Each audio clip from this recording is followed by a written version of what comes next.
Back in. Okay. Sorry about that. So, yeah, another technical hitch. Can't believe it. All council last night was fine. On meetings this morning, it goes wrong at the only one I'm chairing. So I'm back in. So but Sean, thanks for looking after me again in the meantime. Okay. Well, if you're taking over, you're on item 4 minutes, 4 to 12. Yeah. Right. Any comments on the minutes, please?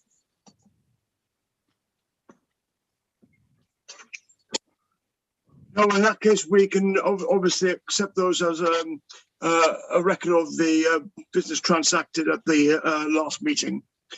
The next thing is the Corporate Overview and Scrutiny Committee work programme, which is just to note, and as I said, obviously at the end of the year. I don't know if there's anything you want to say on that, Peter? No, it's just for information, Chair. At this stage, it's just for information, as it's the last meeting. Agreed. Okay, that's fine. And there are a couple of things on there, I think, that noted that we'll have to pick up next year, basically. Now, I've got a request now for the Resources Directorate work plan to actually be brought forward, because Asif has to leave, I think, early or go to another meeting. So with your permission, can we agree to bring that forward, and we might as well bring the Neighbourhoods Directorate plan forward as well, as obviously they can be done at the same time. So are we happy with that? Yeah. Great. Well, in that case, Asif, over to you.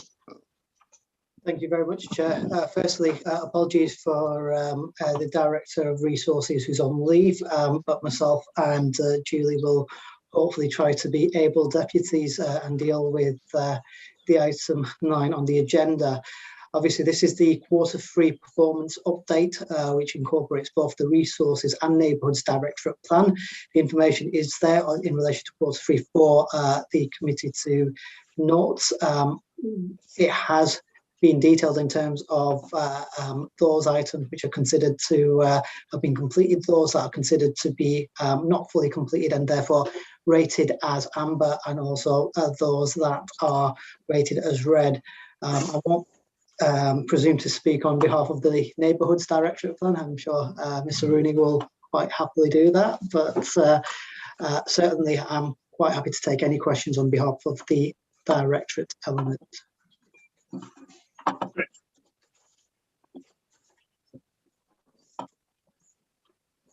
So, sorry, have I misunderstood that you just taken it as read and you just want questions? The information, Chair, is contained fully within the report. What it is, that's fine. I mean, I think that's unusual. We don't normally get that. It's the right way to do things. That as soon as people have actually read the report, so which we clearly have. So we'll go on to questions then. Councillor O'Rourke. Thank you, Chair.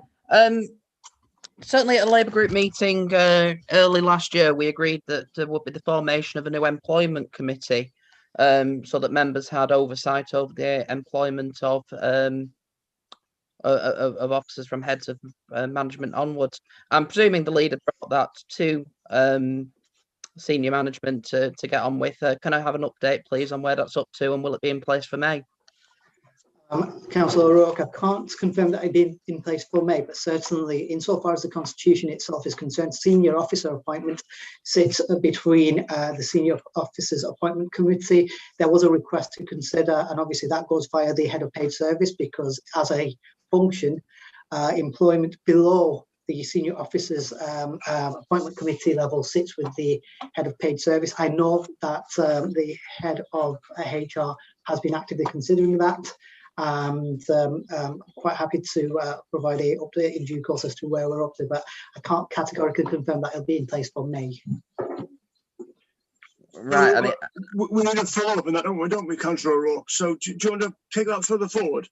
Yeah, absolutely. I think it was members certainly felt that it was important that members had more oversight about the appointment of senior members of staff. There were a couple of instances where members' views were entirely reflected on key issues, and the Labour Group felt strongly about that. So it would have been preferable if this was in position from May, from obviously the council AGM onwards, but alas, we are where we are. If I can just add, Chair, there's been a study group that's been meeting recently regarding not just about in part to do with this issue, and they did resolve that the remit of the Chief Officers Employment Committee be extended to include the tier of officers below chief officers. So can I just have some clarity? Can I just add in there as well, and also the composition of the interviewing body was going to change as well. So, but that obviously is not in place yet. So I mean, so you still got a valid point, Councillor O'Rourke, that I think we need to understand when this is coming in, because so far, you know, we've gone so far. As I understand things will presumably will move along during the if you like the closed period. But we really need to understand that there might be a written answer as to when this is going to be in place. That would be preferable, yeah. And just to add, apologies, I completely missed there was a study group on this. Was it one of our committees? Because this is the first I'm hearing of it. And apologies if it's just something that's gone completely over my head. Because no, there was a committee that was set up to look at this and training. And it was a joint committee which was chaired by Councillor Ray Dutton. We had a meeting early this week. So, and what we looked at, as I say, it was the various recommendations, both with regard to training and then the previous meeting with regards to, if you like, how the recruitment process will go forward. But that's a recommendation that needs to be worked through now. I mean, I'm going to ask the obvious question. Who set up this committee? How did people get onto it, and how did lay members feed into it? Because there was volunteers asked ages ago.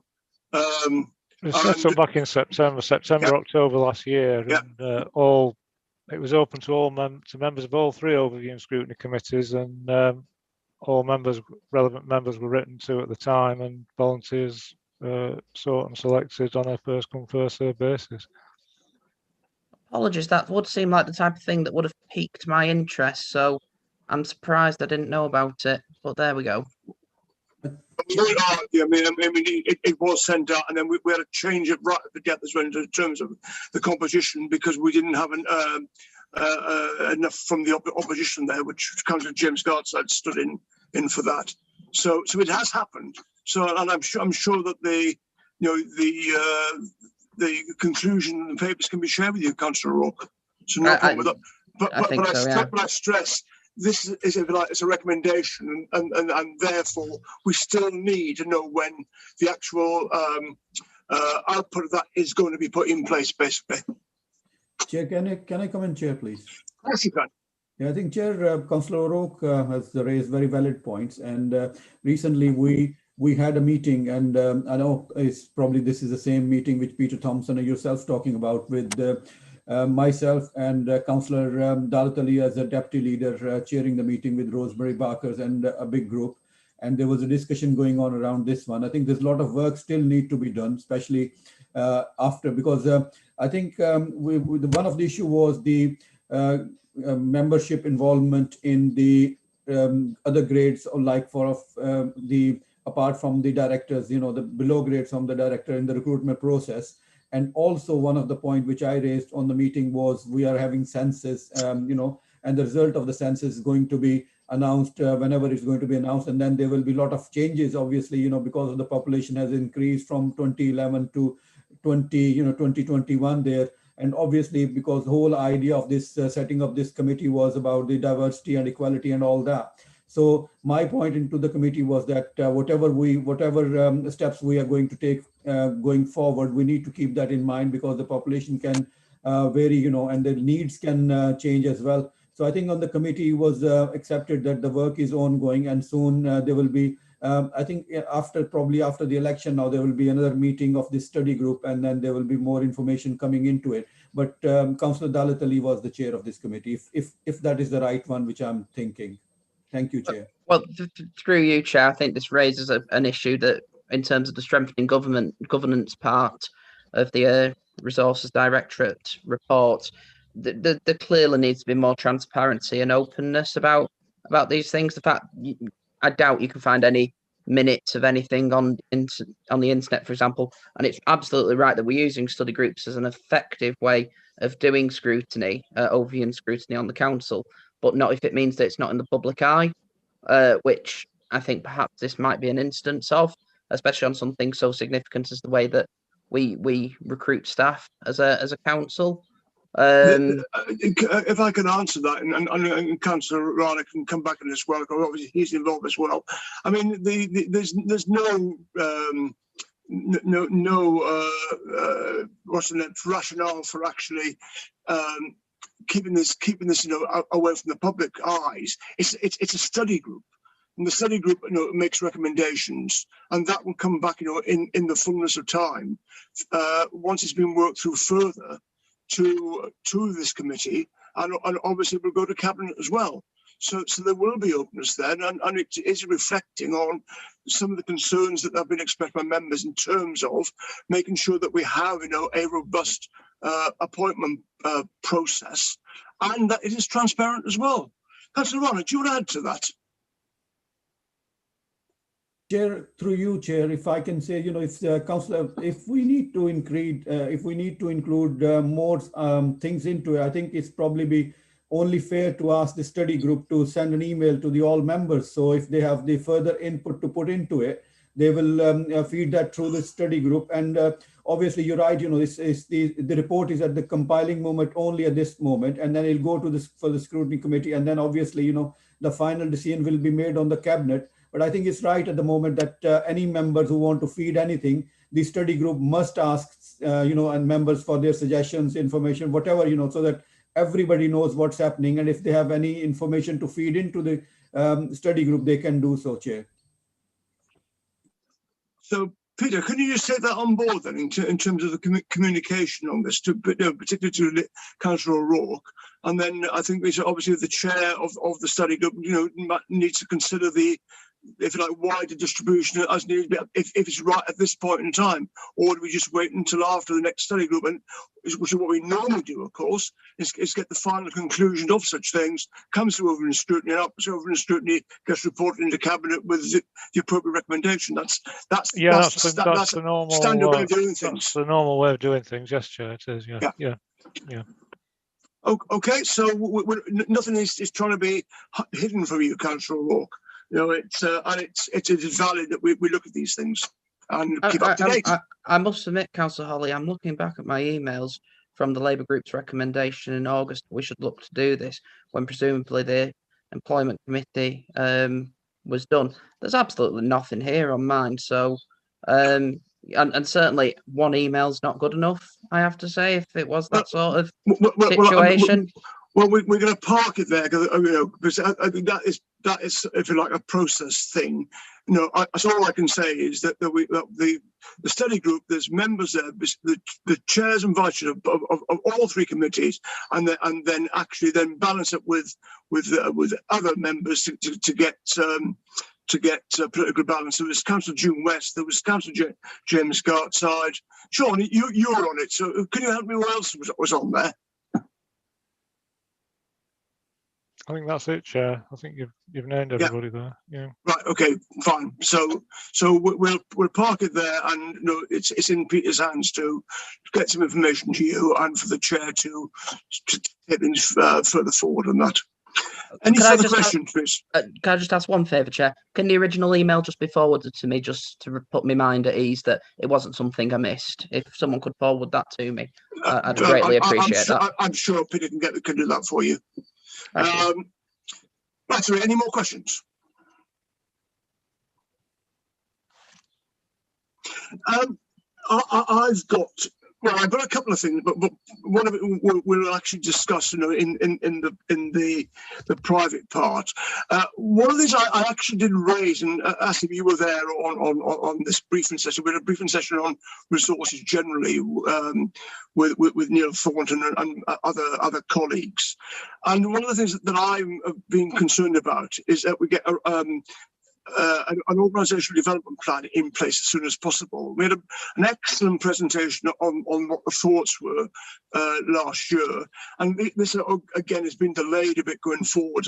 I think it's again, in the report. Could you just give me one of the things we asked for was to actually get an understanding of how this will be rolled up going forwards.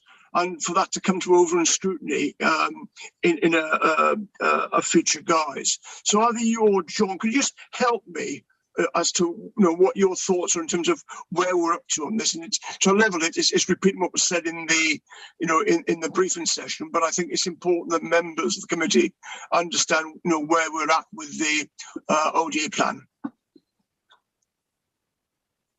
And would you like me to take that? So I suspect it is you. I think, yeah. Sure.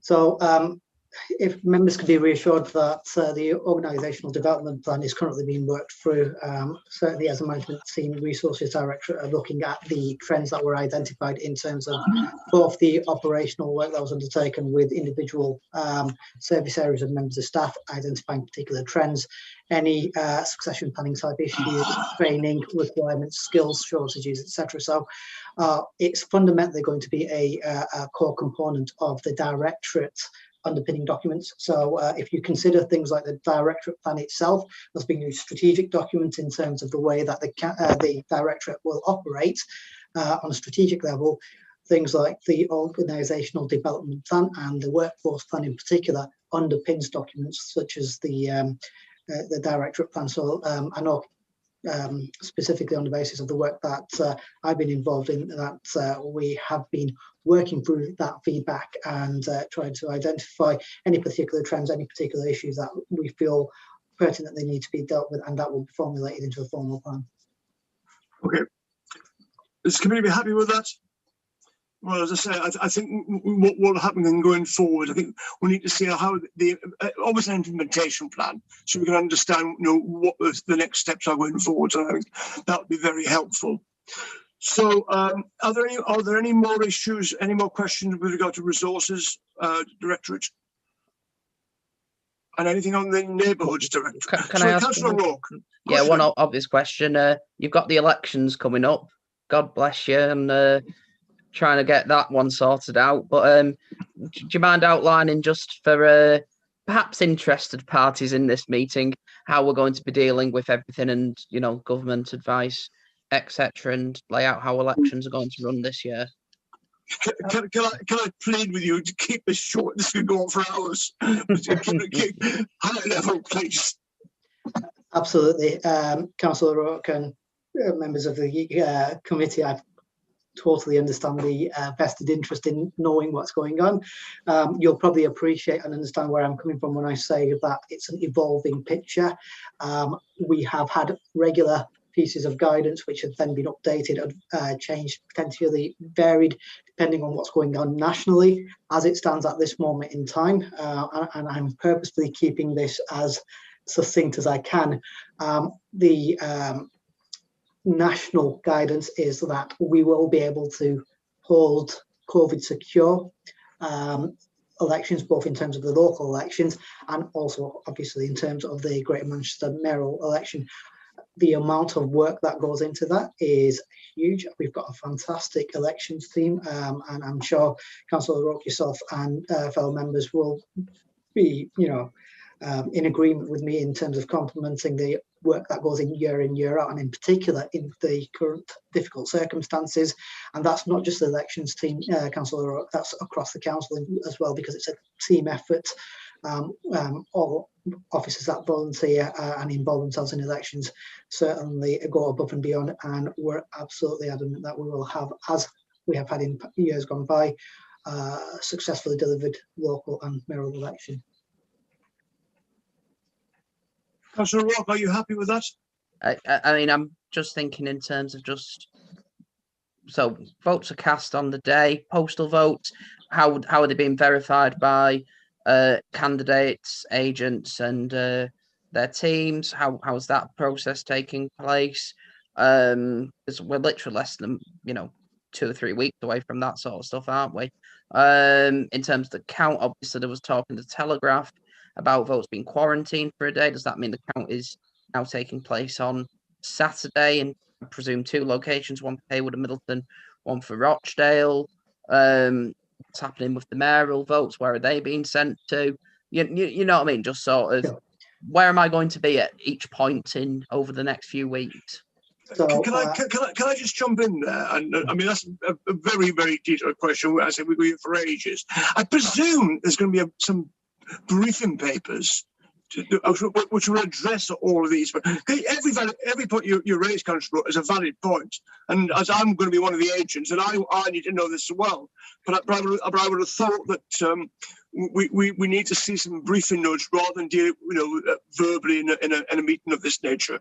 absolutely, Councillor Holly. And again, I could confirm that those plans, those briefing notes, the guidance that will accompany that is all being worked through at this moment in time. We have to obviously just be mindful of the fact that we are also contending with a bit of a moving feast. So therefore, just at the point at which we get where we can actually share something with yourselves, we have to evolve that slightly. The issue in terms of quarantining of votes, I can categorically confirm that the Electoral Commission has confirmed that is not correct. So I suspect that was, I know it was ventilated in the media, but that is not correct. We do have 2 tentative venues already identified, as we have in years gone by, in terms of count. We will currently, and we are currently working through the plans, the detailed plans in relation to postal vote verification and opening, rather than a single one single place. We're probably going to break it into 2 separate areas so that we could maintain a COVID secure way of ensuring verification, etc.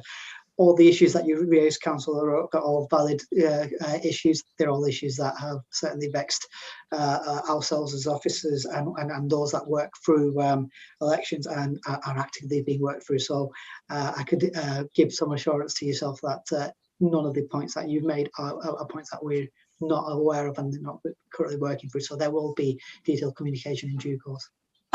We just get a timescale on that, please. Yeah. Can I refer that back to you once I've spoken to the returning officer, because I know for a fact that we were just in the process of finalising the actual detailed plans. So I wouldn't want to commit and give an inaccurate date. Yeah. I think as soon as you can get that out to us, we'll be very, very grateful. The one thing I want to say, the good news is we've got a very experienced elections team. I mean, if we didn't have that, I would be a lot more worried actually about how that will be dealt with going forwards, because you haven't got an easy task. There. Any more questions on neighbourhoods then? I've got one particular question, which I don't fully understand, actually. It's probably the terminology. It's on Neighbourhoods 2004A. And it's got, I'll just read out what it says here. GMCA have a GM1 network program that's currently formulating a business case to provide the options as to how overlay services can be provided for fibre network. I'm sorry, it's gone off the end of the page.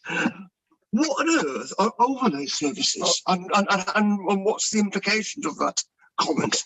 Okay, Chair, sorry, I should have introduced the element of the neighbours report, but if I just go to that particular point, things have progressed quite a bit since then. So we've talked about the investment that's happening in full fibre. This is actually the fibre that's going into over 90 of our premises and actually linking up the whole of Greater Manchester in terms of this super fast broadband.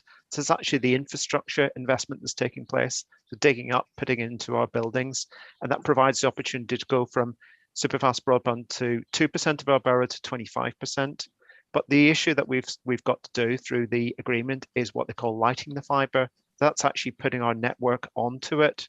And we're in the process of looking through options around that, whether we do that as part of this Greater Manchester 1 agreement, which is a combined agreement with 2 other authorities, the GMCA and Transport for Greater Manchester, or we do it independently. So that's a piece of work. We're in discussions with finance at the moment. And if we do progress, we will go through a full procurement process. It's such a big project, and obviously the impact of this is massive. So we will need to discuss this internally, and then we will make a decision about whether we progressed on that route. So it's 2 things. It's the infrastructure, and then it's actually using the infrastructure. to create that super fast broadband for the council for our services.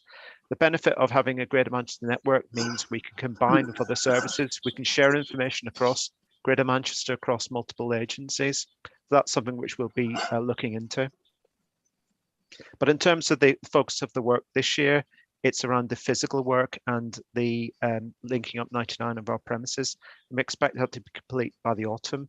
A lot of the work which we're conscious of is most of it's using existing ducting, but we will be linking in doing work around schools, primary schools, over the Easter holidays to minimize disruption to that. Just the other thing that I should have mentioned, obviously in introducing the report, is there's two things have changed. Obviously, this is a Q3 position, and since then, the first item in terms of the boundary commission changes, we've actually undertaken the consultation in February, and we're awaiting the feedback from the Local Government Boundary Commission, which is expected on the 11th of May. So that piece of work has actually happened in this last quarter. And the other issue is that you'll all be aware of is the census as date has happened. We're still supporting that until April. And we have actually done a lot of work to try and get people online to promote it. And also we did open up some buildings. We were allowed to open up to 6 libraries to encourage people to access people online. So the target was to get 70% of people putting the census online, but there are some paper-based versions available for that. So that was really just an update on those issues. Thank you. Thank you for that, John. I apologise. I shouldn't have gone straight in. But I guess because I asked him to introduce the whole thing, there's me getting my wire slightly crossed. So apologies for that. That was very, very helpful, actually. Thank you, Chair. I mean, I suppose it demonstrates to us that the language we use as officers does need to be clearer and more meaningful. And the feedback that you've given us previously and that the committee has is in terms of the directorate planning process, that we will share with you the directorate plans early. Yeah. So soon after the municipal year begins, there'll be some sessions. The plans will also be signed off by the relevant portfolio holders as well, so that they do make sense, they're meaningful to the work of the council, not just around work that we're doing with them in the directorates. So that's something which is obviously really useful to get that feedback. Yeah, absolutely, and it's something that I've been going for ages. Not just me, other members as well. That we need these plans in the early part of the municipal year, and that can, of course, inform how we do the plans for scrutiny as well. So it's that is so important that we do that. So that's good news. Any final questions on neighbourhoods? Right. I've got one just general observation, and that's clearly, these items. There's lots of things that have been, if you like, delayed or not quite there. Hardly surprising given COVID, and in fact, in some way, I'm delighted that so much progress has been made. Under very difficult circumstances. So I think again, things will need to be refreshed into next year. See how things go along, and clearly, I mean, I'm glad to hear that things are moving along on the broadband, because that is and we can all see that from what we're doing now with Zoom, etc. How the importance of that to up our game, basically, not just as an authority, but as an economy, is so important, and I'm sure that lots of benefits will accrue from such a successful policy. But I also understand that there are things that be done which will take time and some big investment decisions. Absolutely, yes. Thank you very much indeed, then, for those. So in that case, I think we just note the progress being made on these reports, and we'll obviously look forward to the next update in the new municipal year. So now, in that case, we will go backwards to the next item on the agenda, which is the update on the introduction of charges for wheelie bins, which this was an actual request from Councillor O'Rourke. So I think you might well be leading the questions on this. Thank you, Chair. So members should have the report. Just to give a very brief overview. Sorry, Joe. Apologies again. I mean, I think I've been obviously a bit flustered with going in there. I didn't say thank you for coming along to actually present this report. And what is now to me, I know recently you helped me with a lot of things on bins, you and the team. So it's actually nice to see you in the flesh, so to speak. Thank you very much. Thank you, Chair. So the charges for wheeled bins was introduced on the 23rd of November last year, and that was following a report to Cabinet at the end of August in 2020, where members agreed that a charge of £20 per bin for both recycling waste bins would be introduced. The charges would be waived if residents were on an assisted collection or their bin had been stolen or had been damaged by collection crews. Details are in the report, but to date, we've had an income of £18,000. But probably the key point to note is that we've seen a reduction in 56% in demand for bins. So we've seen a real reduction from residents who are requesting bins. We do have an appeals process, so if residents feel that we should replace their bin free of charge, they're encouraged to write in, email, contact us through the contact centre. These appeals are looked at by our recycling officers who know their areas very well and invariably do go out and actually visit the resident. So to date, we've had 145 appeals. Of those, 104 were found that we've given the resident a replacement bin free of charge. 11 the residents have paid for, and around 30 we've had where the recycling officer has been out and been able to locate the bin, so the bin has been returned to the rightful owner. So the charge has been in. We've not had any adverse publicity about it. Members have contacted me with a few queries which we've dealt with. The proposal is that once the charge has been in for a year, I will bring another report to this committee, just outlining how it's gone and how it's been received. Councillor Rock. Thank you, Chair. So by my calculation, £20 a bin, 18,000. Let's say that's 900 bins. Obviously, so a reduction of 56%. So people were asking for 1,800 bins. In the original report that came to us, the Chair will remember there was a significantly larger figure that was given to members to justify this originally coming in, the sort of saving of, I think it was sort of £100,000, wasn't it, Chair? It was a ridiculously large sum that members challenged at the time as ridiculous. It was the equivalent of 5,000 bins a year, I think it was. Obviously, the figures you've just given there don't seem to match up with that. Why is there that discrepancy? I will look at our calculations. We obviously pull off the number of bins. I will double check them for you, Councillor O'Rourke. But the big saving will be in terms of capital. We buy the bins through the capital programme, and by our calculations, we're looking at a saving about £142,000 a year in the capital programme for not having to purchase these additional bins. So, apologies if I'm being a bit daft here. Why is there such a massive difference between the 142,000 that it cost to buy the bins and the pardon me, what's the phrase I'm looking for, and the 18,000 that this is bringing in, especially when how many bins are we still replacing? Demand has dropped significantly. One of the issues were when bins were free of charge, residents could phone up and request them, and the biggest issue we had were residents were requesting additional recycling bins, and then they were being filled full of non-recyclable waste and abandoned. And by putting a charge in, I think it's encouraged residents to take care of their bins and also reduce the number where where residents have requested an additional bin and filled it with the wrong sort of waste. Well, hang on, you said 56% reduction. So by my calculations, you're talking about a figure of, let's say those 56% had all paid the £20 per bin. We're talking £40,000 income as opposed to slightly under £40,000 of income. So where's that extra £100,000 coming from? So in terms of, I suppose I'm a bit confused by this. We didn't have a charge before the 23rd of November. So we were looking at the figures for number of requests we had. These bins were given free of charge. Since we've introduced the charge, we've seen a 56% reduction in the number of bins that have been requested. Okay. So the number of bins we've worked out is about 900 bins are being replaced. Yeah. Okay, so it would have been 1,800 approximately. Let's call it 2,000 for the sake of simple maths. Okay, but at £20 a bin and 2,000 bins, that would come to £40,000, and yet you're telling me there's a saving of £140,000. So there's £100,000 there in your calculations that's still not accounted for. I'll have to check my maths on this, Councillor O'Rourke. The big difference is we've reduced the demand, so we don't have to buy them. So therefore, we don't need to go to the capital pot to borrow that money to fund those bins.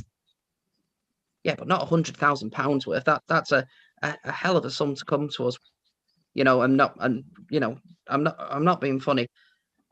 This is why members had such concern about the original report, and it became so contentious because it did feel, in the scheme of things, members were being told that this was a far more significant problem than it was in reality.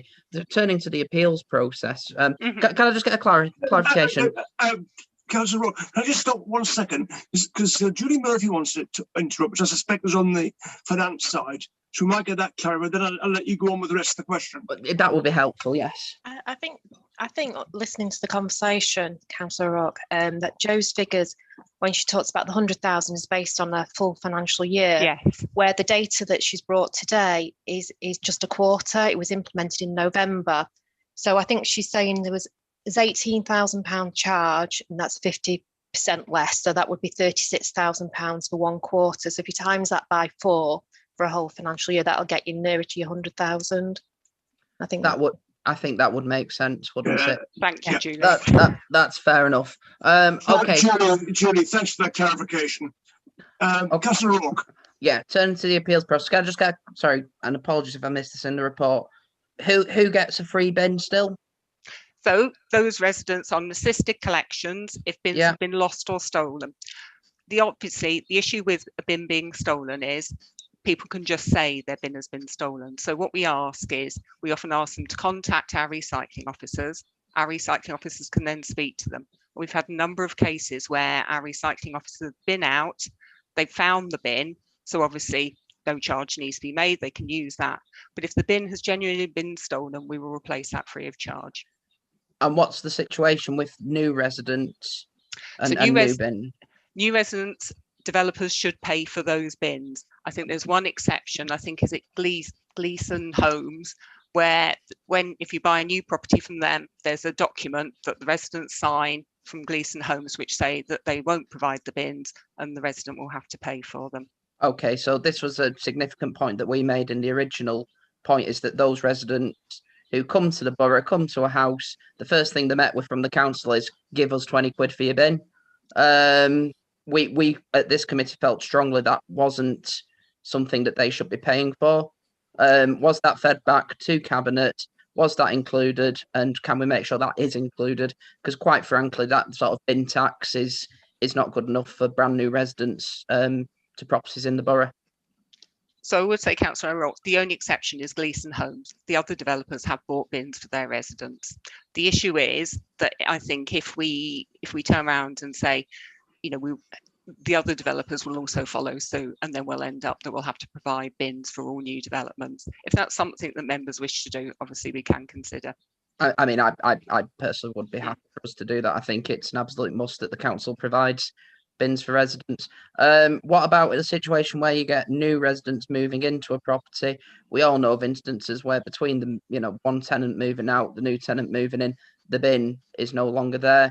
Are we making sure those residents are getting bins for free as well? We do. We very much encourage the residents, obviously, to speak to their landlord, because if you're taking on a property or you're moving into a property, normally you get a list of contents, and that would also include the bin. So wherever possible, we're encouraging either the landlord to pay for the bin, or it should be on the contract.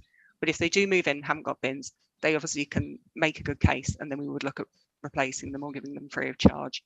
And to that extent, that moves me on to my next question about the appeals process, because obviously this was something we felt was overcomplicated in the past. It's the example that I can't remember which council they described it as McDonald's council, whereas if you didn't get enough chicken nuggets with McDonald's, they just say fair enough, here's a free voucher, come back to us next time. Whereas if Rochdale any council ran McDonald's, we'd ask for a picture of the chicken nuggets and ask them to prove that the chicken nuggets were never there in the first place. it's the same concept with bins, really, isn't it? That I think we can be over cumbersome with our appeals process at times. Now, obviously, the figures you've provided today, obviously 140 appeals, only 11 of those led to residents actually ending up paying for the bin. I mean, obviously, those are very reassuring figures that this become a minimal problem. What was with those 11 cases? Any feedback on the situation there, or was there any sort of final appeal for sort of members to say, come on, you know? To be honest, the pattern has normally been there might be people who disagree with the charge, but that isn't really a ground for appeal. It has been very limited. Obviously, you know, if residents feel very strongly about it, they've taken it to appeal, they're very welcome to contact their local ward member, and obviously we would consider any appeals or any requests from councillors. Excellent. Chair, can I just say, can I thank Jo for her answers there? They've been very reassuring. I'm very cynical. Councillor O'Neill, you're writing to me, not to everyone. You want to ask a question. What I was going to say, yeah, thank you for your question. Can I just request the committee? I know you said a full year of the bin charge. I'd rather see a report after 6 months, if that's with full facts and figures, for us to, the members to give a full reconsideration to, probably properly, let's say. Can I make a suggestion there? I'm happy to get an update, but let's just get the update, and if it's anything fundamental there, I'm happy to come over to scrutiny. But I think if it's minor changes, let's leave it. I think you're absolutely right. Things have been done. Things are going in the right direction. And I had one case recently where the bin was delivered. Well, it wasn't delivered. Resident complained. They replaced the bin. And what they reckon is somebody has been actually replaced or at the right point in time, and somebody nicked it straight away. So I've got some sympathy actually with the service as well. So I think that's good. Councillor O'Neill. Chair, can we just Chair, can we just clarify what at the end of this what we're going to be doing? Yeah.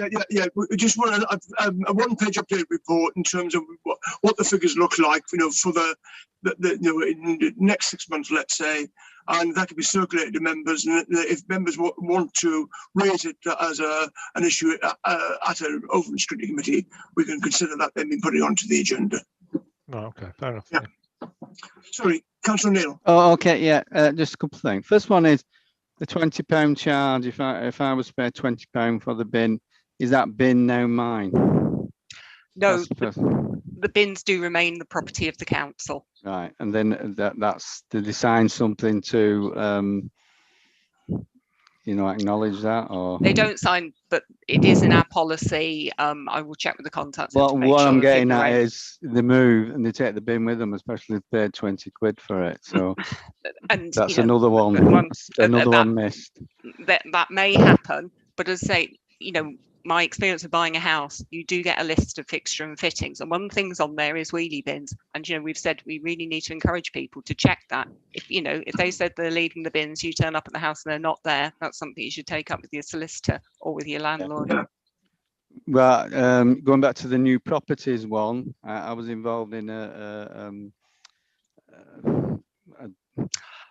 development there, and the residents asked for bins, so they were given bins. Then it was realised they were new properties, so they came back and took the bins off them. I remember this well, Councillor O'Neill. Wasn't a good, really, no PR job at all. And then the developer got on to me and saying, "Is there anything I could help him with, not paying for all these bins, because there's more or less 4 per property, so it's quite an expensive." Outcome, and it's which you would hope a developer would factor into, when the cost of building in the house. Well, they sent a bill, and anyway, it was resolved eventually, but it wasn't a good PR job for us. No. The other one is a resident's complained to me about a practice which may exacerbate this problem with missing bins, and one is where the operatives come along, especially the brown bin, and they pick the first brown bin up, then they go to the other bins and tip the other one into the main brown, one brown bin, somebody's brown bin, and that brown bin then follows them. They take that all the way down the street. Then when they finish, they just leave it there. So listen, the person's Sean, can we leave it of this? I mean, that's casework. I know, but what we're trying to say is the bin is then lost.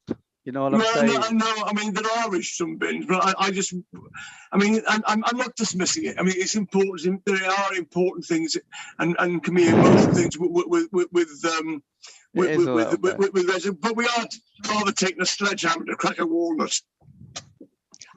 I will just say, sorry, Chair, that we are aware of this issue with brown bins being used, and we are speaking to our crews about it. And there's a number of measures we're putting in place to say to them, no, you can't do it. You need to take either a spare bin with you. You can't, use residence bins. But yeah. And I've got one in my ward like that. So can we leave it at that, please? Otherwise, we'll be here all night. But they're important. I don't want to sort of, you know my style. I'll let you go on, but I think we've had enough on bins for now.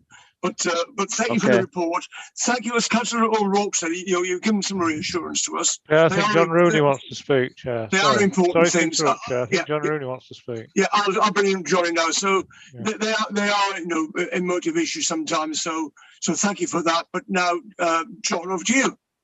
Thank you, Chair. I appreciate this is a really important issue for members, but the report is actually recommending to report back in 12 months.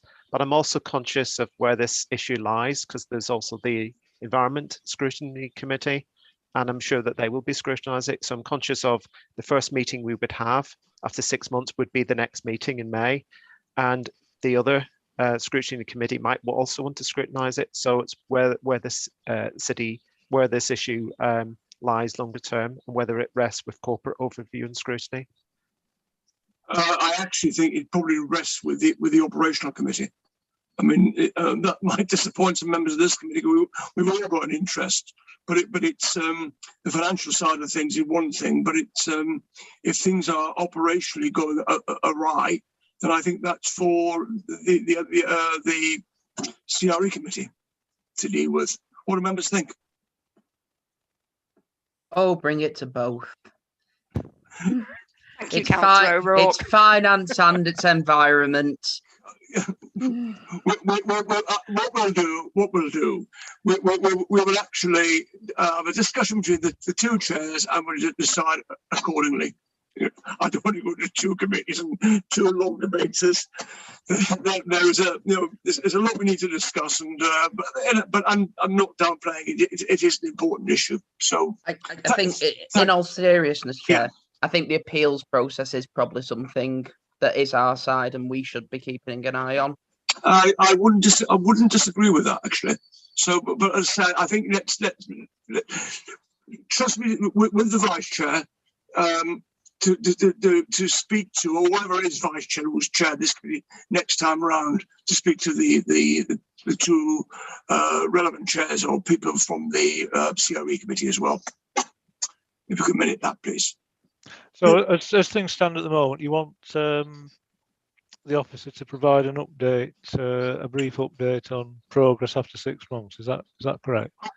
I think the actual progress will come to both committees, but I think in terms of discussing it and going through it in detail, then I think I'd rather have the two vice chairs and two chairs to come to a conclusion as to which committee is more appropriate to deal with it. Yeah. Okay. Right. Happy with that? Good. Right. So we're on now to the first and second quarter corporate complaints. It's John again. Thank you, Chair. Firstly, to let you know that Carolyn Witham, who you probably know is the corporate complaints lead, will actually be retiring from the council in April of this year after 14 years. She's been a brilliant officer, and I'm sure you'll want to wish her the very best for the future.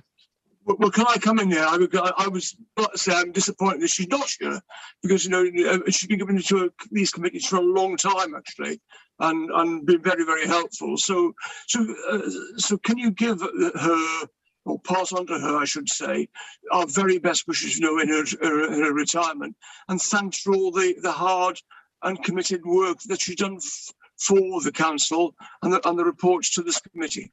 I certainly will do, Chair. Thank you. So moving on to the report provides an update on corporate complaints received in the first half of 2020-21. And basically, just to go through it again, what the Local Government and Social Care Ombudsman definition of a complaint is, it's an expression of dissatisfaction about a council service, where that service is provided directly by the council or by a contractor or partner requires a response. One thing you'd be aware of is that we do receive a lot of service requests. They tend to be for issues such as faults, missed bins, and so on. We provided some details of those, and primarily a lot of those service requests go into environmental management or highways type issues. So overall, in terms of the complaints that received on the first half of the year, there were 207 new complaints that came through across all services. And the majority of those complaints were addressed at stage 1, with only 10 escalating to stage 2 and 2 complaints being dealt with at stage 3. In that period also, we received 135 compliments in the reporting period, 19 of which were council-wide and related to the response to the COVID-19 pandemic. One thing that, just to make you aware of, there was a marked reduction in the number of complaints received during this reporting period compared to the same period last year. And 26% of the overall number of complaints received were found to be upheld. So in the report, we've set out some of the lessons learned. And again, it's always a good opportunity for us to improve our services. So there's some lessons learned in terms of bulky waste collections, the approach that we take during the pandemic to service access requests, also the process around ensuring trees are maintained before we actually undertake any work on them, and some also feedback that we received in terms of the customer experience on the Dippy exhibition. So I'm happy to take any questions, Chair. Any questions? Councillor O'Rourke. Yeah, thank you, Chair. A lot of this actually stems from obviously the issue I raised at last council, but it is the more general point that is now thankfully looking resolved. But it got me thinking about the way our complaints procedure works and sort of the balance we have between councils raising issues on behalf of residents versus, if you like, residents going it alone and going on to the complaints procedure. Now, obviously, we've had that discussion before and we've worked out how we sort of feed that into the figures. You know, when a councillor raises a service request on behalf of a resident that gets sorted, etc.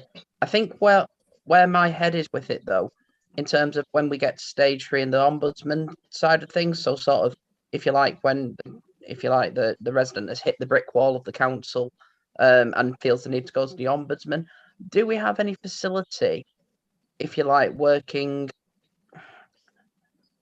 I was going to say almost independently, but within the council, and perhaps my words aren't right here, that assist residents with that process? Because obviously writing to the ombudsman and bringing the ombudsman into a complaint is extremely, if you like, frightening. You know, for anyone out there who doesn't speak councilese, you know, I mean, hell, it frightened me, and you know, I'm a councillor. So what do we do to assist residents with that final stage if they feel the need to make that stage? And although it may, you know, feel like we're shooting ourselves in the foot, actually long term it is good for us. If there is something wrong and the ombudsman finds something wrong, we need to get it sorted, so it's in our favour we're doing this. Do we have any sort of facility in the council to help doing that? Is there the possibility of setting it up? Apology if it's a bit rambly. I'm trying to marshal my thoughts on that. Do you see where I'm coming from? I am, but I think the process around complaints is really important, that we have those staged challenges. And looking back on some of those issues at stage 1 and stage 2 and 3, a lot of those complaints coming through, quite a high proportion, are actually upheld, and we do have to learn from. And by the time it gets to stage 3, it will be a senior officer who'll be looking at everything in detail. And I've done some of these myself, and I've really reviewed it in terms of issues, and I will challenge back officers to address it. So that having that robust process internally is really, really important. We don't actually have a facility to someone to guide somebody through the ombudsman process, but it's up to them. And obviously one of the things that's really important for us to do is we articulate those issues back to the individual based on the nature of their complaint. So sometimes it's the general frustration behind general issues around the council, and it's really hard to articulate those.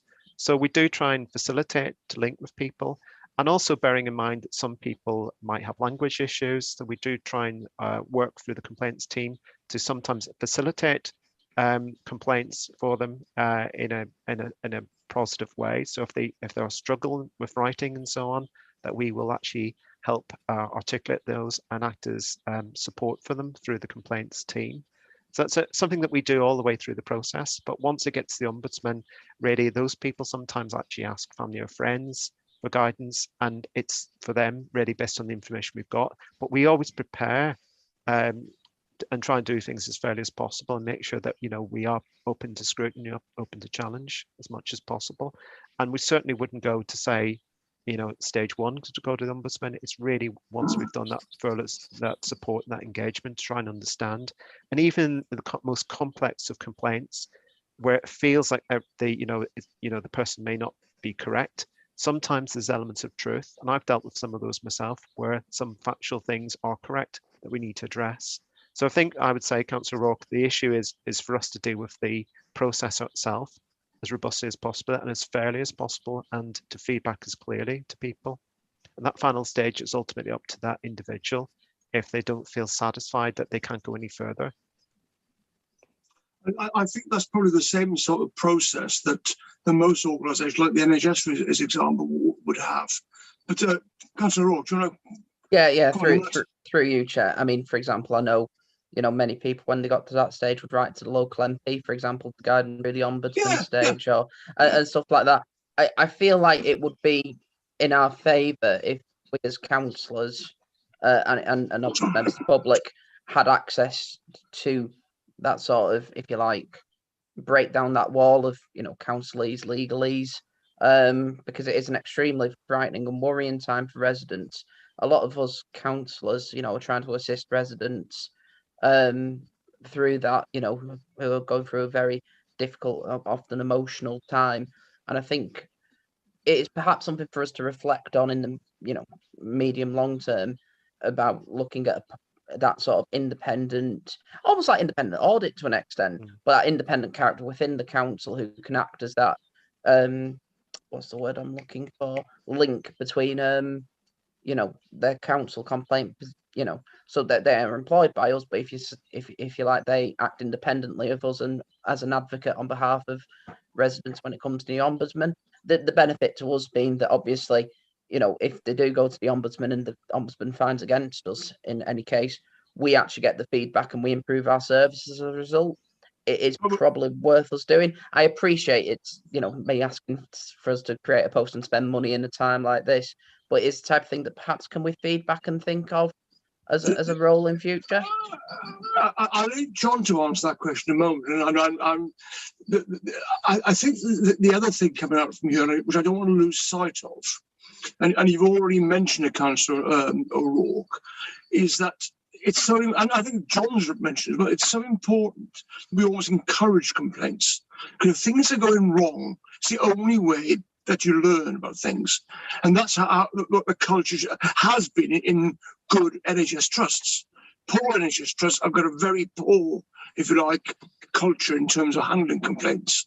So I think that's important, that we ensure that we have the right culture in place. And these things are looked at properly and carefully. And we learn lessons from those complaints. So we've lost John, I think. John, are you here? No, it's not on the call at the moment, Chair. I thought not. Obviously, my questions were too hard, Chair. What we'll do, we won't lose. But can you just minute that, Peter? That we perhaps look into what additional help we can do or to give to those members who are going to the Ombudsman. Now, I'm not sure that if it's anything we can do. There may be procedural issues there. There may be conflicts of issue things there. So I think, but it's something we can probably look at, or John, together with his team, can perhaps have a quick look at and feedback to Councillor O'Rourke and myself, perhaps, and in terms of if there's anything else we can do. Are you happy with that, Councillor O'Rourke? Yeah, it's something that's just been on my mind for the last, having recently gone through it, and you obviously saw my questions at the last meeting. you know what I mean? Sort of, I think it is something, it's a facility that if we were able to provide, that'd be fantastic. I appreciate, it's not always the most obvious one because, gosh, you know, we want to, like, we're reducing complaints, but obviously, as you say, and I agree completely, we absolutely want as many complaints as possible if things are going wrong. Yeah. And the other thing we hear, I mean, sometimes there's obviously confidentiality issues, which is the motion, if you remember, that Councillor Blundell and I put forward in terms of dealing under the data protection rules, which again it will be looked at in the next municipal year. So it's around that sort of area as well, I think.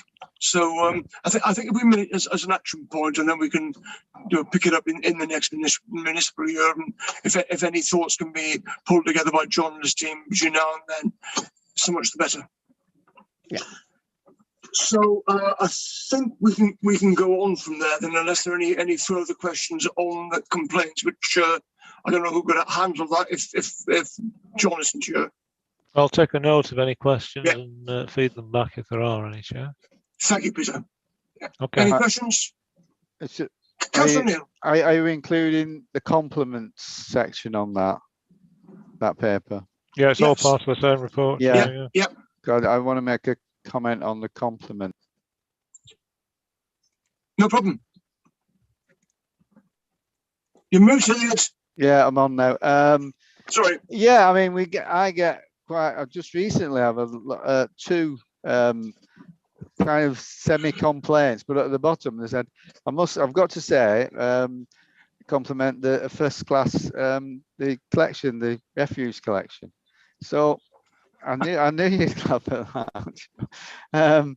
And it doesn't get through, and a lot of people really appreciate, especially what we're going through. And then you do compare it with, a lot of people compare us with Bury or Oldham, and they haven't been as successful as us during this period. So I think as well as encouraging people to complain, we should also I don't know, encourage people to compliment, but you don't need to, because they already do it. They're already doing it, and when they're telling you it's a first class service, I'm quite pleased. You do get the niggly bits, but there you go. But the risk there is that's recorded as a complaint, and the compliment part isn't picked up. Yeah. This is the issue, but the bin collect that is the front line. That's the front line of the council. No matter what else goes on behind, that collection every week is the front line. Yeah. I mean, and this is not occasional, by the way, just an observation. I had one a few weeks ago, and really, I thought this is a real serious issue. It was thwarted on the day by Joe's team, and the lovely message that came back to me afterwards was wonderful. Now the only problem is they've probably got the complaint logged, but not necessarily the compliment again. This is it. So perhaps we should start sending all out the compliments we get onto the service that they're complimenting. Absolutely. Right, anything else on this report, or should we move onwards? Chair, I was just going to ask up. Let's catch a row again. No. He's joking. I was just going to point out, we make sure it's put on the. Can we just put it on the minutes? Our formal thanks to Carolyn for the work she's done. Councillor Rush absolutely bloody loves it when we get those complaints figures. Ruddy loves it when we get those. No, actually, I want it fully minuted. When we get it through, but I think we should formally, as a committee, put it on the record and minute it as well. Councillor Rowan, you're right. That my request by John is now back with us to thank Caroline isn't enough. You're right. It should be in the minutes. I agree entirely. So we've finished that report. Johnny, you'd be happy to know. And so the next thing we're on to, which is you again, together with Rebecca. It's Rebecca Huddleston, is the draft digital strategy.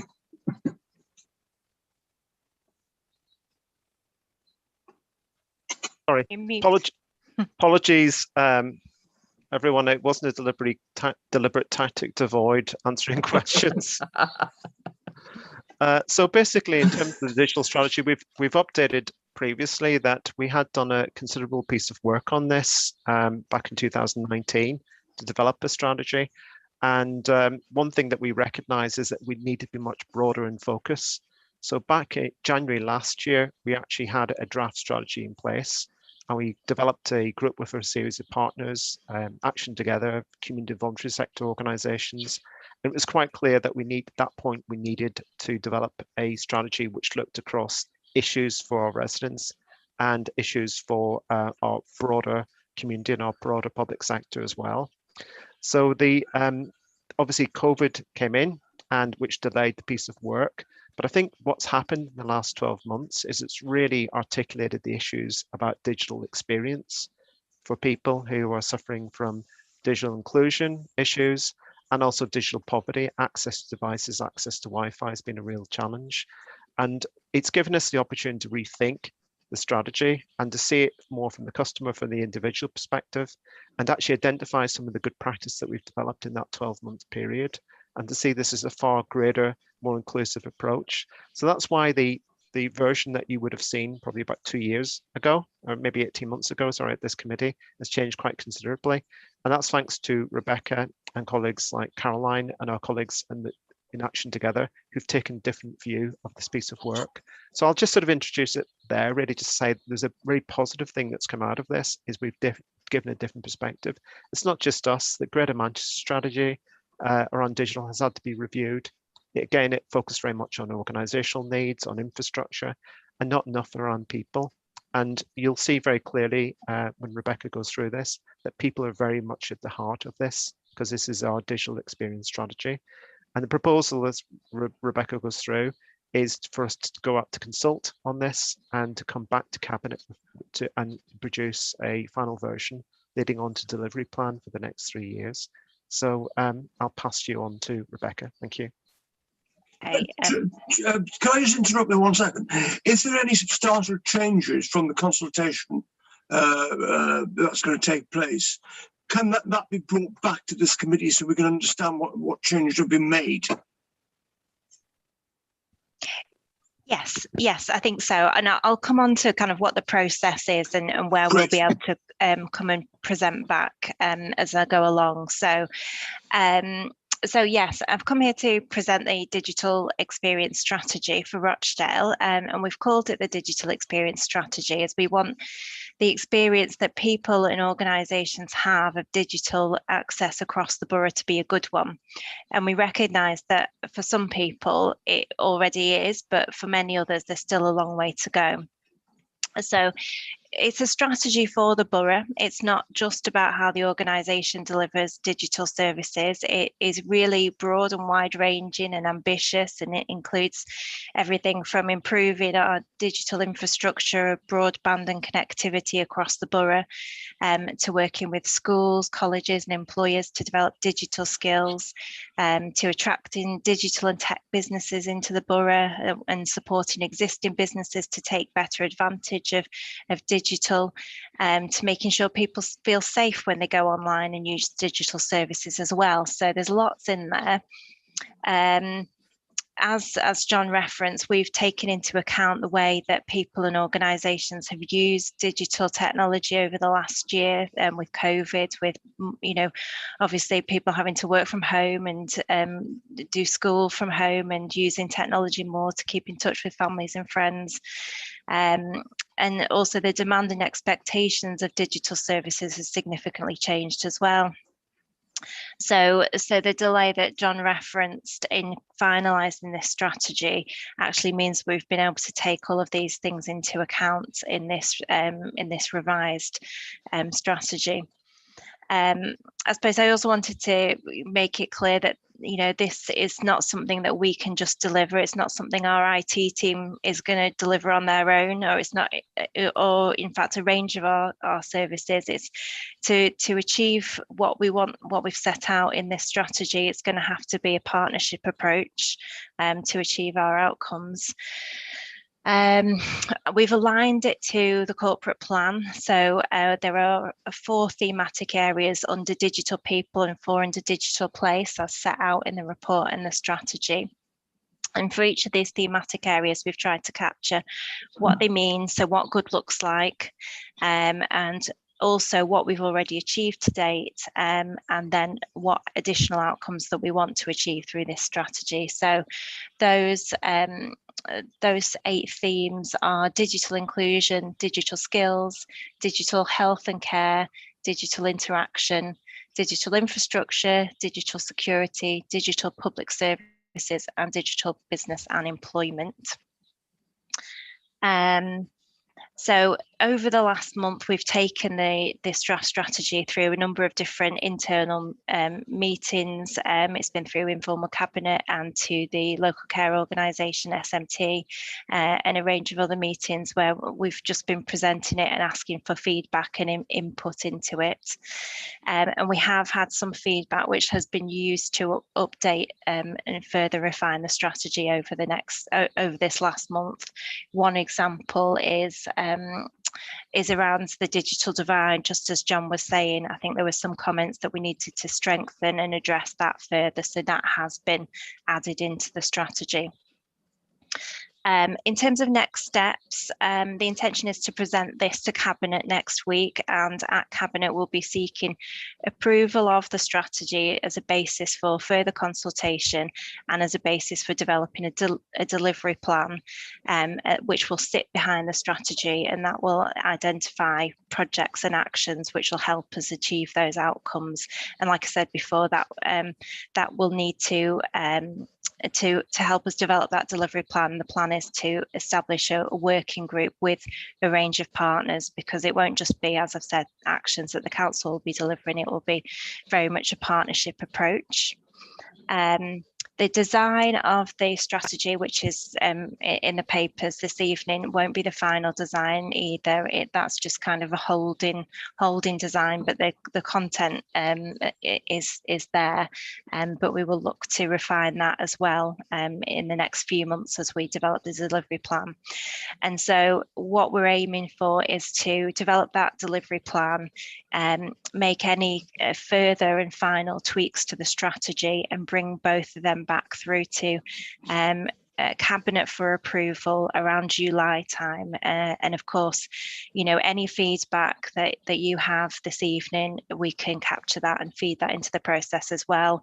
And we could also bring it back through to overview and scrutiny around that time as well, if that would be of interest. But otherwise, I think that's a very quick whistle-stop tour. So you're welcome. I'm happy to take any questions. John, do you want to add anything to that? I think from my perspective, it's a far more inclusive approach. And rather, as Rebecca said, rather than this is just sitting within IT, it's much more about not just about the council, but we've had colleagues from the economy, Action Together, the clinical commissioning group, all those broader people involved, and also citizens helping to shape this. And I think the really lessons learned is that we have sometimes designed things around our needs, but it's about working along and co-designing around the needs of our future citizens. And the stuff around education, as Rebecca said, has been so crucial. The stuff around access to digital and about education. And you'll be aware that of initiatives such as the Digital Tech Library, where there's 10 different community and voluntary sector organisations out there helping people to get online. So it's not just about the equipment, it's about skills, capacity, and upskilling people longer term. Because digital's here forever. And for us, we've got to really not just maximize the infrastructure because it's so important, but make sure that we're there to work alongside and support our community and voluntary sectors. And also from a business perspective, from a broader inclusive and education perspective, it's so important, and it'll be a real key part of our longer term equalities agenda, which is true, but also our recovery as well. And I think having Rebecca there to bring that oversight and to bring that, because the link with transformation has been really helpful to guide the process, to lead it. Good. Any questions? I've got one, please, Chair. Yeah, Councillor Wright. Thank you.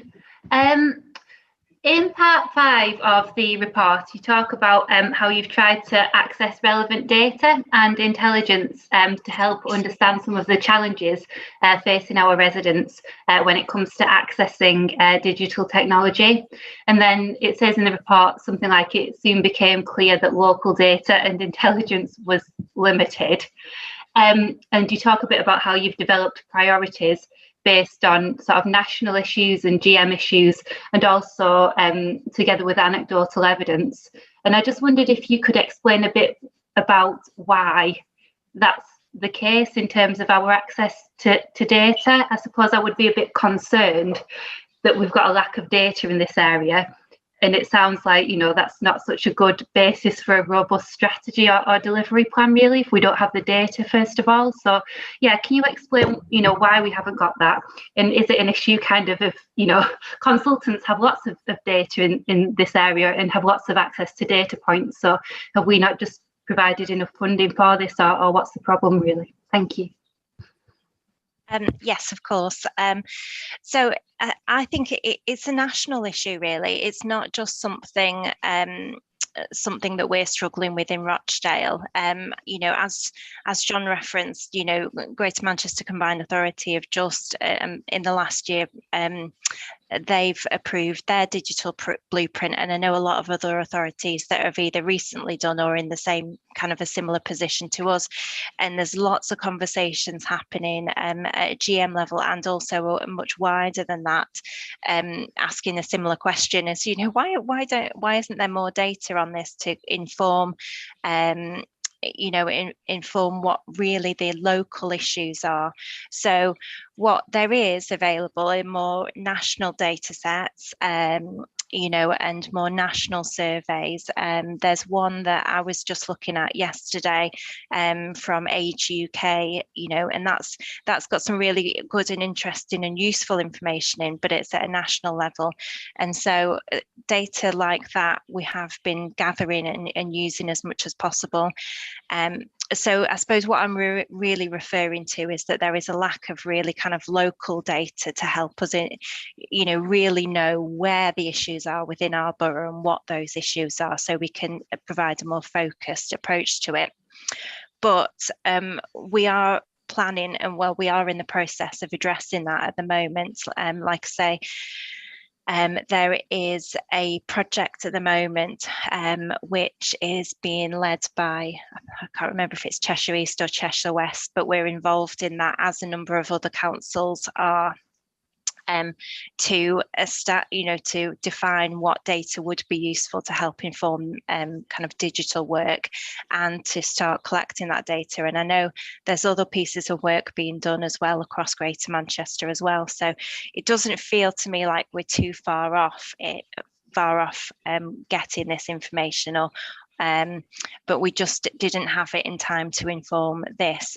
So we have more used national data set and information. There is some information that we have gathered locally. For example, you know, in the equalities assemblies that have been taking place over the you know, over recent months, a number of those, or one in particular, has focused on digital inclusion and data poverty. And so I've got all the findings and all the feedback from that, and they've helped to inform it as well. So we've kind of just pulled together as much as we can, some local anecdotal, some national information, and to get to where we are at the moment. And in the delivery plan will be an action around collecting more local data, baselining that, and we'll use that to then refine the strategy further. So because digital moves at such a fast pace, I think this is a strategy that we're going to have to look at on an annual basis. So we'll make sure as we gather more information, we'll tailor it, focus it, and refresh it. Thank you. Thanks, Rebecca. I mean, you make a very valid point there, Rebecca. I mean, clearly it's a fast-moving environment, and if the information isn't quite there yet, it needs to be pulled together. I'm sure that will get updated, going to Cabinet, to what we have come back here to, you know, over in Scrutiny. And of course, the key thing at the end of the day is the implementation plan. to understand the strategy is one thing, and then the detailed implementation plan that goes in place there, and how we maximise the opportunities from the digital strategy. And there are massive opportunities there if we get it right. So, any more questions, please? Can't see anybody asking. I've just got two quick questions. First of all, I presume that this strategy is fully consistent with the combined authority strategy. And secondly, a very high level question. In terms of being able to deliver this strategy, what is your biggest concern, i.e. what's the biggest barrier to actually delivering it? Thank you, Chair. The first question is an easy answer. Yes, we have. We've, as far as possible, tried to align it with the GM's digital blueprint. There are a couple of things in there that aren't really as relevant, but where it is relevant, we have aligned it. The second question, I don't know the answer to at the moment. I don't know whether John's got a view on it. I've not kind of come to a conclusion on that in terms of what our biggest barrier is yet. But I think, again, that will become clearer as I start to develop the delivery plan that sits behind it over the next couple of months. But I don't know, John, did you have any thoughts? I suppose the issue, because we recognise it's something for the borough and made it very people-based, is the actual of tracking down and managing those actions. As Councillor Wright said, we've got to be able to track performance. So that's obviously getting data to make it meaningful. So involving people like the business sector, involving others, it could be absolutely massive, but we've got to make it manageable within the framework. And I think that's about sort of having those aspirations, those outcomes, but there's also going to be some real key projects that we're delivering in that timescale and recognizing we're not going to be able to do everything. So being realistic about what are the key priorities underneath all those many things that we need to do. But I think the benefit of actually involving other people is you do get a different perspective. And Rebecca mentioned the Equalities Assembly. That's been such an important sounding board for us. And that insight around data and access to services is really something which, again, links into areas. Sorry, the area that Rebecca leads on transformation. That will help shape how we deliver our services in the future. I think just to add to that, John, that you're absolutely right on what you say. You need priorities. I think the worst sort of strategy was everything gets the same priority. You can't do everything at the same point in time. So I think that's important. And that's one of the things I think I'm sure as a committee we would endorse that needs to be done in the next iteration of the strategy. And clearly, I think the information is an issue. You're working on that. You clearly need to pull that together. And also, I guess, I mean, the first question I know is a bit of a rhetorical question. It was about to be this broadly the same, but again, if there are certain nuances that we need to flex there, hopefully that will be done within the strategy, because some of the things that might be pertinent to Manchester City Centre or Trafford, whatever, may not be pertinent to us. But in broad terms, clearly we should be following the same strategy. And I'm excited about all this, I have to say. I think it's we've all seen the benefits of a digital, I won't call it strategy at the moment, but digital rollouts perhaps, and as to what we're doing now. Tonight's a good example, that not so very long ago, all this had been abandoned. So and also the way in which, I mean, I just look at my grandchildren, how they've reacted to this, and how they've massively upskilled their technical or IT skills in a very short period of time. So it's exciting. So and the fact that it is constantly changing, I think, does therefore beg the request that it's brought back here as well on probably an annual basis, I would guess. But in the meantime, clearly, when you get the next iteration, I would like to see that, and perhaps with something in there to A, as we've said, in regards to priorities, and B, to highlight what fundamental changes, if there are any, that have arisen from the consultation. Okay. Thank you. Thank you. Pleasure. Thank you for that. So if there are no further questions, I presume there are not. We're now on to the financial update on the COVID-19 pandemic. And that will then run into the financial update for period 10. So I presume that's for you, Julie. No, it's me. Sorry, Sam. You were behind my chat box. I couldn't actually see you there. Okay, so yeah, the first report is a COVID update, which is was noted at Cabinet on the 25th of February. So it updates up to that point all the grants that have come in for use by the council, and an update of the business grants that have been received, and those are noted in section 4.2. And then in section 5 also details the cost pressures that have been included for this financial year 2021. And at that point in time in February, what we are forecasting will be the pressures in 21-22. So to summarise, the general grants that we've received by the council have been 22.2 million, and then there's been additional funds of circa 1.8 million against the loss of sales fees and charges. In total, when we add those to all the specific grants that came in for items such as infection control, hardship, test and trace, and the containment of the outbreak management, we did receive a total grant of £45.9 million. And then, as you can see in section 5, the total cost pressures to what we've incurred so far in 2021 is 39.2 million. So we do have a surplus at that point in time of 6.7 million. Something just happened. So what we were proposing to do is that the surplus at that point in time be carried forward to fund some of the arising pressures for 21-22. Obviously, as we complete outturn for the financial year end in the next few weeks, we will obviously conclude what that budget carry forward would be. In addition, in section 5.2 of the cost pressures, we do detail how the impact has been on the collection fund, and a net deficit is at the moment forecast of 5.9 million. That is after all the offsets that have been coming through from section 31 grants. So what that does is that moves those deficits forward into the next financial year.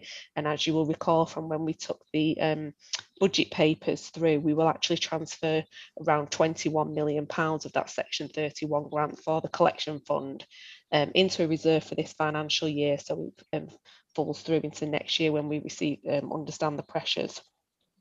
So what we are seeing for 21-22 forecast at present, which is shown in section 5.3 of the report, is that pressures could be around £24 million for the next financial year. And that is again split into cost pressures and a reduction in income, especially the commercial income losses, which would be from the Manchester Airport dividend. So at the moment, we have funds of the carried forward around 6.7 million. We received in the settlement COVID funding of 7.6 million, and we expect to receive a further 1.2 million from sales fees and charges losses, but that will then leave a deficit to be funded if that forecast does come through as proposed. Any questions? Any questions? None, Chair. I mean, an observation. I mean, I guess there aren't any questions because, where we are in these finances, I mean, it's actually, given if like all the issues that have been pretty good news, really. The fact that we know how to use up reserves, I mean, sure, there may be issues going forwards, but in terms of our baseline going out of the current year into next year, I mean, I take the encouragement from that, and clearly the one big concern as well is going to be, which is a longer term, is how long it's going to be before we get dividends from the airport, and none of us got a crystal ball on that one. So that is an issue. But I think where we're at the moment in terms of both the COVID things and also the finances generally are from my point of view, I think pretty good actually. And I suspect that given, if you like, the generosity of the government in terms of all the grants they put out, has obviously made your life as a 151 officer, Julie, a lot easier. I'm not saying easier. So it's actually good news from that perspective. In terms of where we're at now, because obviously this is the Section 10 report, is there anything anecdotally that you've come across that's going to significantly change the current view in terms of the surplus for the current year? And because clearly we're virtually at the end of the year. Obviously, you haven't got the figures yet, but that's why I asked the question anecdotally. In terms of COVID costs or non-COVID, in both. We are working on the final return that we have to do at the moment for the COVID costs, and that is in the same ballpark as what we have done. And as you will see, we do note in the summary for the period 10 report, we are transferring. We're proposing to transfer £7.4 million worth of reserves for that future pressures. So that's moved up slightly from the 6.7 in this report from the time of writing.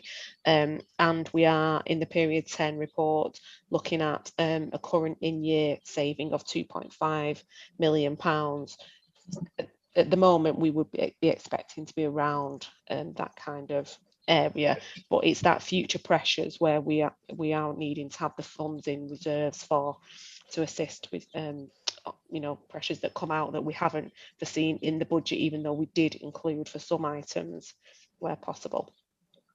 I mean that's right. I mean, because the things I picked up, I mean, it's children's service in particular. What's going to happen there with regards to, additional placements? Because the places are full at the moment.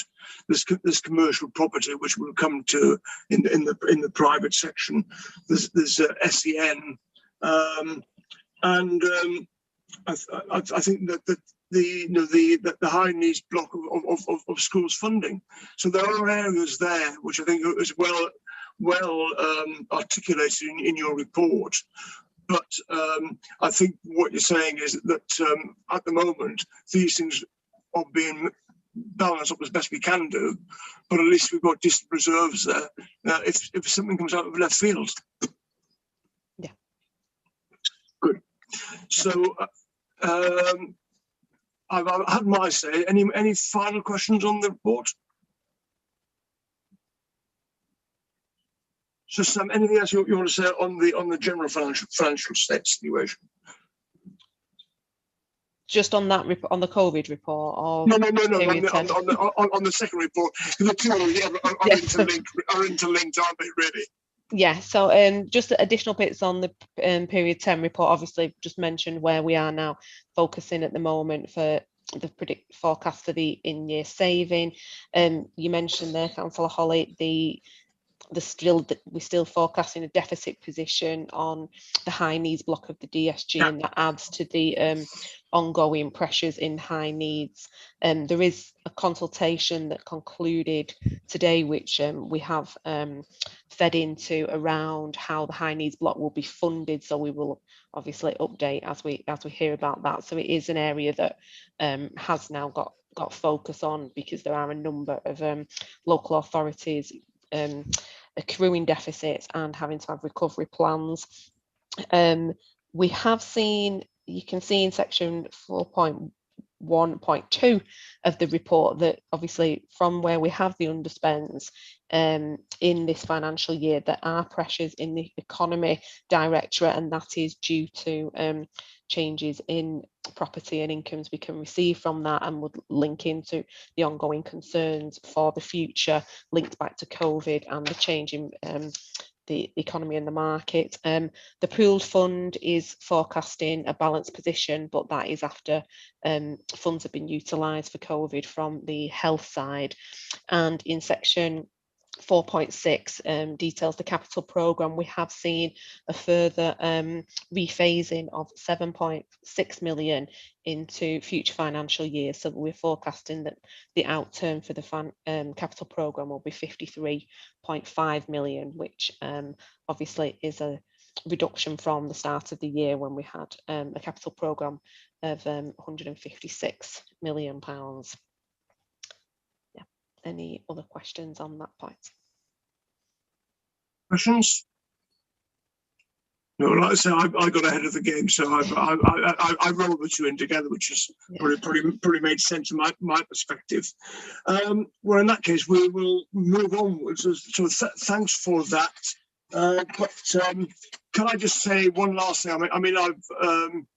I normally mention accounts, but last, there wasn't really the opportunity to do this, and I did mention the last over in Scrutiny Committee, but I will do it more formative in minutes as well. Actually, I mean, I do thank you and your colleagues and your team, Julie, for all the hard work that you put in this year. Can't have been easy for you. There's some great challenges there, but we've come up the right side. That's through your skills and through the money that's quite rightly has been passed by the government, and also because we've went into this with a very strong balance sheet, going into COVID, which again reinforced the need to have the sort of prudent balance sheet that we have got, and going forwards we will, well, hopefully we won't need it, but we may need it going forwards.